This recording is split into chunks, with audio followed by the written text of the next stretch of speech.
Hi friends, it's Chari. Today I am sharing a fun birthday card that uses the new It's a Bird stamp set along with Wild for You.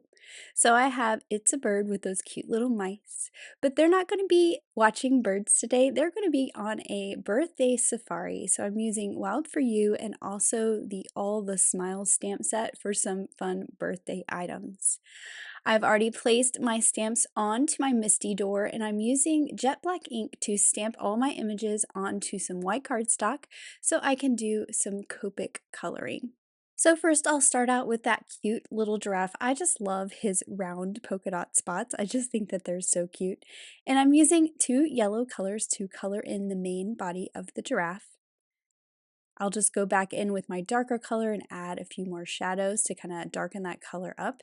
And then I'm pulling in a more brown yellowish color for the spots and his nose. And I'll also pull in a darker shade of that as well to add a little bit of shading. I'm also using that on his horns and tail, and then a dark brown for his hooves.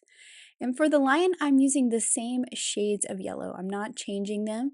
I'm just using those same ones so that we don't have too many colors on this card and he matches nicely. So I'm coloring his body and his face with those yellows, and then I'll pull in those brownish yellows for the mane and the tail. I will go back around his mane with that dark color again to make it stand out even more from his face.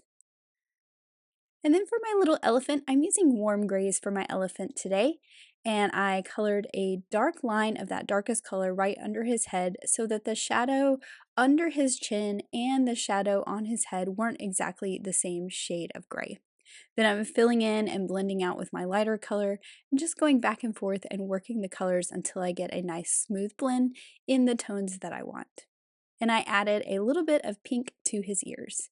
I'm also taking that really dark W7 and adding a few little dots for a little bit of texture to his skin. Now for my birthday cake. I thought a pink strawberry cake with some blue frosting would be fun. I really just wanted some really bright colors to contrast from the neutral colors of my animals. So I have some purple candles, and then of course we need some yellow for the flames. For that little balloon there, I'm going to do the same thing and use some bright colors that are not used in my animals. So I have an R35 for the dark color, and then I'll blend it out with a lighter pinkish red. Now for my little mice, I am going to color them in two different tones of colors. So for this one, I'm using the E70s. This is kind of a grayish brown color. I really like using this color for animals a lot. I went ahead and colored in all the ears and the noses of the mice. And then for this little guy here, I'm using those warm grays again. So these are the same warm grays I used on my elephant. And this little guy is not going to be in the same panel as my elephant, so I'm making sure to put him in a separate one and color the one that will be on top of my elephant in those E70s, which is the one in the center pointing out to the sky. Then for each of their bellies, I just colored them in a pale tone of those same colors.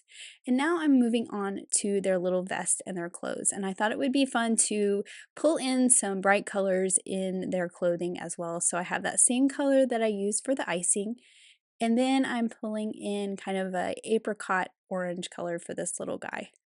For all their hats, I wanted them to be the same, so I'm coloring them in yellow like they're either straw hats or safari hats. And of course, I'll bring in a darker yellow for some shading, especially under that one on the left, because you can see kind of underneath the brim of his hat. And then finally, I need to color their cute little binoculars. So I'm using a very pale BG10 for the lenses of the binoculars. And then I'm pulling in a cool gray, so it's a different tone than any of the animals for the outside of the binoculars. These would also be fun to color in fun colors as well. And we don't want to forget that we're making a birthday card, so I stamped out the party hats and that little butterfly from the Wild For You stamp set, and I'm just coloring these in bright colors for some more pops of color on this card. Now that everything's colored, I can use the coordinating dies to cut everything out, and then I'm just going to set my images aside while I work on my background. So I'm using the Foursquare backdrop. This is the landscape one, but I like to use it in the vertical portrait orientation a lot. I'm cutting a piece of white cardstock, and then I'm putting some removable tape onto the back side of the frame, and I'm just popping those pieces back in. You can do this, or you can do what I'm about to do, which is I'm also going to use a grip mat to hold this in place because I am going to do a lot of stenciling. So I have a grip mat here. You can do whatever works best for you. This worked really well because it held my stencils in place too. So I am going to stencil all 4 of these little panels. I usually use the frame on my cards, but for this one, I'm changing it up a little bit and we're actually going to use the panels instead of the frame. So I have my grassy stencil and I'm just lining it up so that I can put a line of grass along the bottom of those 2 panels at the bottom. And I'm using celery stick ink to ink my grass, and I just went over the top a second layer to get it a little bit darker. Now I'm going to move my stencil up, and I'm doing the same to those 2 panels at the top. I don't want my green to accidentally get on the top of those panels at the bottom, so I'm just going to mask it off with a piece of tape. And then I'm adding the same grass, just like I did on the bottom, to the top. It doesn't matter if I get it on the frame at all. Like I said before, I'm not going to use the frame, but you can kind of see the look that we're going for.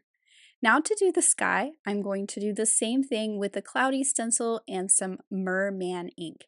And I'm just going to hold this in place and start at the top for clouds and add that ink right above. I'll pull the stencil off, turn it to a different cloud formation, move it down a little bit, and then do the same thing. Add that merman ink kind of pulling up off of the stencil. I don't want to go all the way up to the layer above so you can kind of see there's a little white underneath those poofs at the top. And then I have enough space to move it down and do one more. Now where it's really white right at the grass, I'm just going in with my blending brush and adding a little bit of that color so it's not so stark white. And I'm not too worried about crossing over the grass with this because we're going to cover this up with a lot of fun, cute images and critters, and so you're not really going to see. But if you are concerned about it, you can always use the masking part of the grassy stencil to mask that off. But I'm really not adding enough color for it to change the grass too much. So I'm just doing the same method to the ones at the bottom. You saw that I moved my tape up so I didn't get any blue on my grass on those top 2 panels. And then I added my clouds to those bottom 2 panels. And now I can pull my tape away and we have all these cute little panels with the clouds and the grass. Then I wanted to add some subtle texture to the backgrounds and I'm using the white metallic watercolor. This will add some shimmer when the light catches it. So it's very subtle, but you get that little bit of shimmer in the light. And now I can pull away the frame and you see I have these 4 perfectly stenciled little panels for my card. Now I figured out my layout of my images beforehand, so I want to go ahead and kind of combine some of these so that they're one image. This little guy is going to go up here in this panel. He's riding the elephant. And then I also have a little birthday hat that I need to add to my giraffe. And I want to do the same to my lion. He has a little birthday hat as well. And then of course we have that little balloon that I colored earlier and there is a little string for that balloon. So I'm just going ahead and adding that. So these pieces that need to be assembled together are all ready to go when I'm ready to put them on my little panels.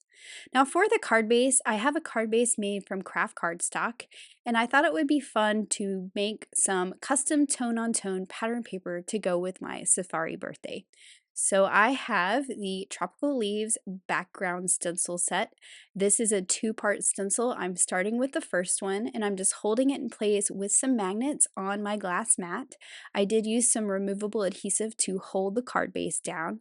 And I'm using some dough ink. So dough ink gives a really nice tone on tone look on craft cardstock. And I'm trying to be light-handed so it's not too dark, but this is just going to give a fun texture and pattern to the parts of the card that you see peeking out on all the sides of those little panels that I created. So I've done stencil number 1, now I'm pulling it away and adding stencil number 2 to just fill in.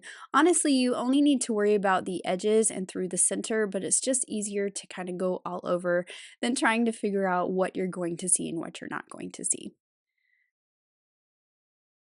So now what I'm going to do is pull in that frame I had earlier. Again, I'm not using this, but I am going to use it as a guide to get my little panels in the right place. And I'm using some foam tape to adhere all my little panels to my card base. You can see now I can just line that up in the frame, and I did keep them on my grip mat over here so I know their proper placement. I know which one needs to go in the top left and the top right, and I'm just adding all these to the card base. Now I'm only going to add 3. The one that's in the bottom right, that is where my sentiment is going to go. So I'm not adding that one just yet so that I can stamp my sentiment before I add it with some foam tape. Now I can add all of my cute little critters. I know I popped the panels up with foam so they have dimension off that background, but I also want to pop up my images. So I'm using some thin foam squares, so these are kind of half the thickness of a regular foam square, and this just gives a little bit of dimension off of that panel. So I have my little mouse riding the elephant in that first panel, and I added the little butterfly. Then I have my mouse that's looking up at the giraffe, which I just think is so cute and so fun. That is why I paired these two together in the same panel. And then I have my lion. He's going to go in this bottom one. He's the one having a party down here. So we'll add the little balloon. I'm just going to add that with some liquid glue right to that panel. And you can see I really like when the images kind of go off the sides of the panel. I think it's very fun and a really cool look. And then, of course, I added his little cake. Now, that last little mouse, I wanted to put him on this last little panel, but you're going to see here in a little bit he didn't really fit. But first I need to stamp the sentiment. So the sentiment comes from the Wild For You stamp set that says have a wild birthday. I really love the font of the word wild. I just think it's a lot of fun. But it really did fill up my panel a lot right above the grass. So I'm adding this panel to my card base now. I don't need to really put that frame back in. I can line it up pretty well. And then here comes the other mouse. I wanted him over here, but he really blocks my sentiment. I thought about kind of cutting him off and making him look like he was peeking up through the grass. But what I decided on was to make him overlap those 2 panels at the bottom to kind of extend the scene over to the sentiment. But once I was done, I felt like that bottom right corner was a little empty. So I found the Party Animal stamp set, which has a bunch of little party accessories, and I stamped a present and a party horn, and I'm just going to fill that bottom corner with these extra little party items. I also think that the little birds in this stamp set that have the little party hats on would be really cute here as well. So I'm just adding the present directly to that panel with some liquid glue and a little bit of foam square behind that party horn. And then of course we need some glitter to add to our card for a fun party. So I'm adding glitter to the party hats, to the candles, the bow on the present and the butterfly, and then I added a little bit of glitter to the balloon as well. So there's a little bit of sparkle on every panel, just a little bit on all those fun party items.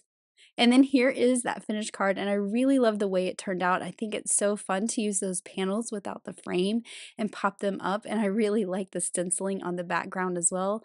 And of course, I always think it's fun to combine sets and make new and unique cards. Thank you so much for watching. Have an amazing day. Bye!